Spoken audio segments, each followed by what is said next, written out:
All right, folks, Brian Blessing in Las Vegas, and we're talking about the Las Vegas Raiders hosting the LA Chargers. Better. I say the LA Chargers now. I got it out of my system. It's great. Listen, Herbert's a good young quarterback, and the Raiders give up points in boatloads. This is going to be a fun game. Chargers 4-9, Raiders 7-6, and they got a big date with Miami coming up in the following week. But let's talk about the number. The advanced line was the Raiders 3.5. Chargers get a win over the Falcons, 20-17. Raiders get shelled by Indianapolis, 44-27. So the number comes down. The opener is 3, and the total on the game is 54.5. Let's talk about the Chargers. Maybe a little push at the end of the year. You think about this team, how many close football games they lost. Bad luck, bad decisions, bad coaching, bad clock management, bad everything with games on the line. And you get growing pains with a young quarterback.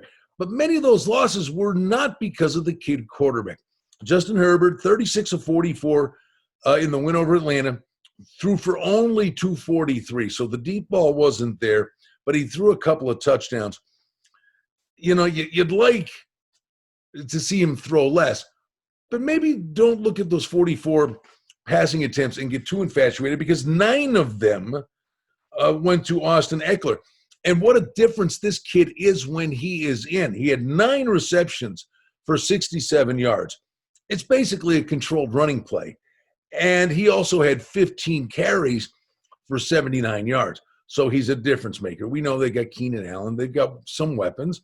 But Eckler is a difference maker. And I think they got to be feeling the ropes, found a way to win a close football game. As for the Raiders, on the outside looking in, and that would have been a statement win had they beaten Indianapolis, but their secondary is depleted and a mangled mess. They cannot stop anybody. Phillip Rivers absolutely took them to the woodshed. And we talked about that game last week and said it looked like a dead over, and it was. Track meets city. It could very well happen again here. I think the kid is going to have some big moments. I think he can stretch the field too when need be, and the Raiders present those opportunities to you. Now, Josh Jacobs came back, and that was an upgrade. He looked good, but the Raiders had no running game when he was out.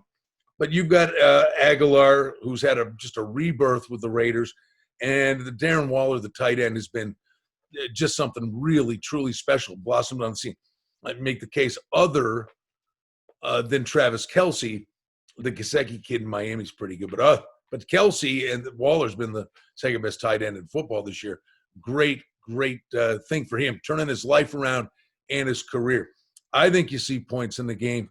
It's just really, really hard to think of anything under when you're talking about the Raiders, because they can't stop anybody. And I think the Chargers are playing loose and free and easy in the home stretch here. It's all about developing the kid.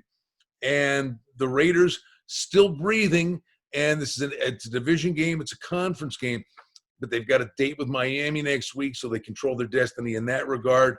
They're breathing into the final 3 weeks of the season.